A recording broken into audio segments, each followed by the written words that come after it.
Islamic देशों में हम ये देखते हैं कि वहाँ की महिलाएं अपने आप को ढक के रखती है, बुर्का पहन के, हिजाब पहन के। वो अपने सारे शरीर को ढक के रखते हैं, अपने बाल ढक के रखते हैं, इवन कुछ महिलाएं अपने चेहरा भी छुपा के रखते हैं। और अगर किसी लड़की के जन्म एक प्रैक्टिसिंग मुस्लिम घर में हुआ है तो उनके पास कोई चॉइस ही नहीं है कि वो अपने आप को ढक के रखेगी या खुला रखेगी। उनको अपने आप को ढक के ही रखना है। लेकिन सवाल यहाँ पे ये है कि क्यों ये ज़रूरी है कि महिलाएं जो है वो अपने आप को ढक के रखे। क्यों पर्दा का जो रूल है वो इस्लाम के एक हिस्सा है। इसका उद्देश्य क्या है और किस तरह के बेनिफिट आते हैं। पर्दा की रूल जो है वो सीधा कुरान में ही लिखा है। कुरान की सूरह अल-अहज़ाब के वर्स 59 में लिखा है नबी, कह दो अपनी पत्नियों, अपनी पुत्रियों और ईमान वालों की स्त्रियों से कि डाल लिया करे अपने ऊपर अपनी चादरें। ये अधिक समीप है कि वे पहचान लिया जाए, फिर उन्हें दुख ना दिया जाए। नाउ यहाँ से हम कुछ सवाल के जवाब पा सकते हैं कि किसके ऊपर ये पर्दे का रूल है। पर्दे के रूल सिर्फ पैगंबर के पत्नियां और विश्वासी पुरुष के महिलाओं के लिए है। और विश्वासी पुरुष कौन है? जो अल्लाह और मोहम्मद पे यकीन रखते हैं। सिर्फ विश्वासी लोगों के पत्नी और बेटियों को ढकने के लिए बोला गया है, हर एक महिलाओं को नहीं। और कहाँ से मैंने ये पाया है कि पर्दे का रूल जो है वो हर एक औरत के लिए नहीं है? मैंने ये इस वर्ष से ही पाई है। यहाँ पे लिखा है कि उन लोगों को पहचानना आसान होगा।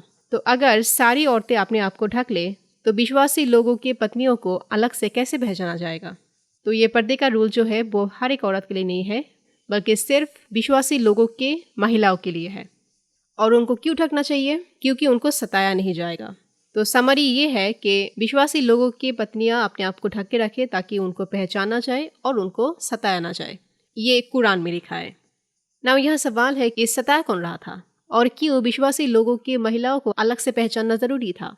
इस चीज़ को समझने के लिए हमें हदीस पढ़ना होगा। सही अल बुखारी के 146 में आयशा कहते हैं, मोहम्मद की बीबियाँ रात में खुले जगह में अपनी ज़रूरत के लिए जाते थे और उमर रसूलुल्लाह को कहता था तुम्हारे पत्नियों को कहो कि वो पर्दे में रहे, लेकिन रसूलुल्लाह ने ये नहीं किया। तो एक रात ईशा के टाइम पे मोहम्मद की बीबी सावधान बाहर गया और वो लंबी थी। उमर ने उनको बुलाया और कहा, मैंने तुमको पहचान लिया ओ सौदा। उन्होंने ऐसा इसलिए कहा क्योंकि वो चाहते थे कि अल हिजाब के आयतें उतरे। तो अल्लाह ने हिजाब की जो रूल वो रिवील किया। तो उमर सेकेंड खलीफ इस्लाम के, वो मोहम्मद की बीबी को एम्बैरेस कर रहा था और ये उनकी आइडिया था कि महिलाएं जो है वो पर्दे में रहे। ये हम और एक हदीस में पढ़ सकते हैं।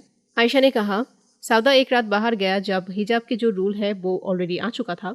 वो एक लंबी औरत थी और जो उनको पहले से पहचानते थे उनके लिए बहुत आसान था सौदा को पहचानना।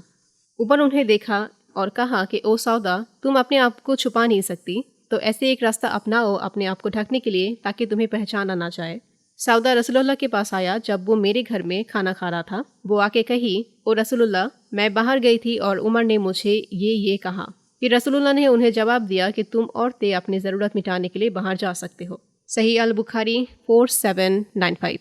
तो उमर चाहता था कि मोहम्मद अपनी बीबियों को पर्दा करवाए, लेकिन मोहम्मद सुन नहीं रहा था उनकी बात। इसलिए उमर ने एक और तरीका अपनाया मोहम्मद की बीबियों को एम्बैरेस करने की। लेकिन उमर ऐसा क्यों चाहता था कि मोहम्मद की बीबियाँ और विश्वासी लोगों के महिलाएं अपने आप को पर्दे में रखे? क्योंकि विश्वासी लोगों और उमर भी स्लेव गर्ल बेचता था और खरीदता था, और उमर नहीं चाहता था कि विश्वासी लोगों के महिलाओं के साथ स्लेव गर्ल मिक्स हो जाए। इसलिए वो चाहते थे कि विश्वासी लोगों की महिलाएं अपने आप को ढक के रखें ताकि उन्हें अलग से पहचाना जाए। हम ये कुछ हदीसों में पा सकते हैं। अनस इब्न मलिक ने कहा, उमर एक स्लेव गर्ल को अपने आप को पर्दा करते हुए देखा और उमर ने कहा कि तुम आज़ाद औरतों को अनुकरण ना करो। अनस इब्न मलिक की और एक हदीस में हम पाते हैं, उमर ने एक स्लेव गर्ल को देखा जो एक जिल्बाब पहन रही थी जो उन्हें ढक के रख रहा था। उमर ने उनसे पूछा, क्या तुम आज़ाद हो गए हो? उस लड़की ने जवाब दिया कि नहीं। उमर ने कहा, तो तुमने जिल्बाब क्यों पहने हो? इसको अपने सर से उतारो। जिल्बाब जो है वो सिर्फ आज़ाद और विश्वासी औरतों के लिए है।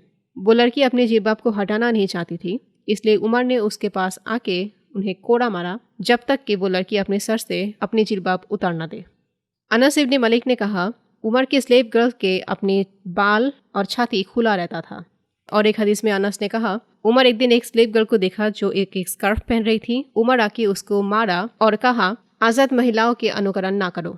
और एक हदीस में नाफी ने कहा, जब भी उमर कोई स्लेव गर्ल खरीदने जाता था, वो उनके टांगों को खोल देता था और उनके छाती और अपने शरीर पे हाथ दे के वो देखता था, और ये वो एक कपड़े के पीछे से करता था। तो उमर और बाकी विश्वासी लोगों गुलाम औरतों को एक प्रोडक्ट की तरह बेचता था, खरीदता था। और ये विश्वासी मर्द था जो अब्यूसर था। इसलिए उमर चाहता था कि अपनी औरतों को और विश्वासी लोगों की औरतों को अलग से पहचाना जाए, ताकि स्लेव गर्ल के साथ उनको भी तंग ना किया जाए।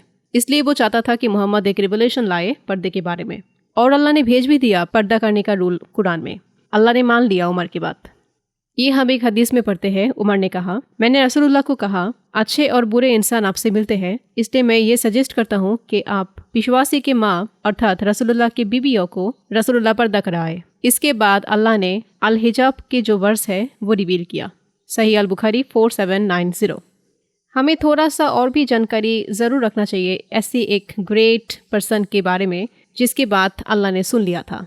हदीस में हम पढ़ते हैं, आशाद बिन ख्वाहिश ने कहा, एक रात उमर के घर में मैं मेहमान था और रात में उमर अपनी बीवी को मार रहा था। मैंने जाके उन दोनों को अलग किया। जब उमर सोने के लिए गया तब मुझे कहा कि आशाद, आज मुझसे ये सीख लो जो मैंने रसूलुल्लाह से सुना था कि किसी भी मर्द को ये पूछना नहीं चाहिए कि वो किस लिए अपनी बीवी को मारा है। और एक हदीस में हम पढ़ते हैं, एक मर्द उमर के पास एक दिन आया और कहा कि मेरा एक स्लेव गर्ल है और मैं उसके साथ इंटरकोर्स करता हूँ। मेरी बीवी ने जाके उसको दूध पिलाई। जब मैं उस लड़की के पास जा रहा था, मेरी बीवी ने कहा कि सावधान, मैंने उस लड़की को दूध पिलाई है। उमर ने उस मर्द को एडवाइस किया कि तुम अपनी बीवी को जाके मारो और अपने स्लेव गर्ल के पास जाओ, क्योंकि दूध पिलाने से रिश्ता जो बनता है वो सिर्फ छोटी उम्र में बनते हैं। तो उमर जो अपनी बीवी को पीटता था, जो और मर्दों को ये सजेस्ट करता था कि वो अपनी बीवियों को मारे, जो स्लेव खरीदता था उनके शरीर में हाथ बुला के, जो स्लेव लड़कियों को फोर्स करता था कि वो अपने आप को ना ढके, उस इंसान के बात अल्लाह ने सुन लिया, अल्लाह ने मान लिया उनकी बात।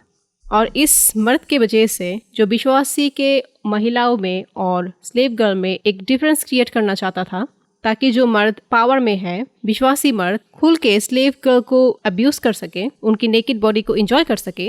इस मर्द के वजह से अभी भी लड़के अपने आप को ढक के रखते हैं, विटामिन डी डेफिशिएंसी सफ़र करते हैं, सर दर्द, स्काल्प प्रॉब्लम, हेयर फॉल का प्रॉब्लम फेस करते हैं इस मर्द की वजह से।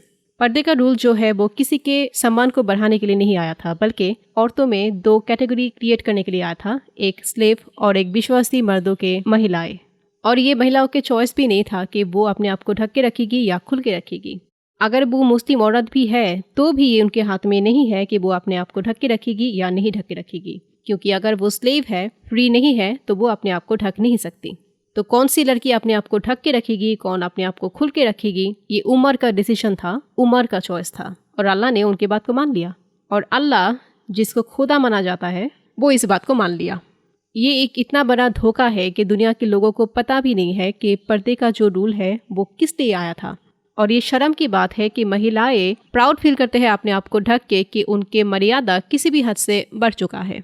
इस बात से कोई प्रॉब्लम नहीं है कि एक इंसान किस तरह से ड्रेस पहनना चाहती है, वो अपने आप को ढक के रखना चाहती है और खुल के रखना चाहती है, लेकिन यहाँ पे लड़कियों की कोई चॉइस नहीं है।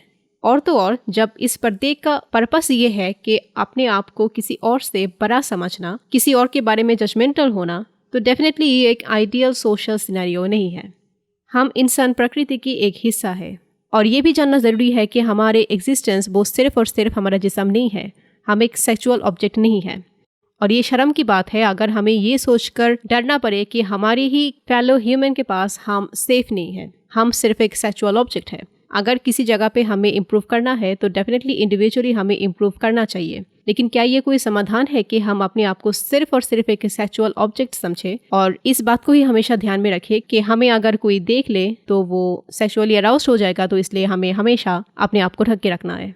अब तक साथ रहने के लिए धन्यवाद। अगर आपको ये वीडियो अच्छा लगा है तो ज़रूर लाइक और शेयर करें। साथ में सब्सक्राइब करना ना भूलें और बेल आइकन को भी दबाएं ताकि आपको नए वीडियो की नोटिफिकेशन मिले।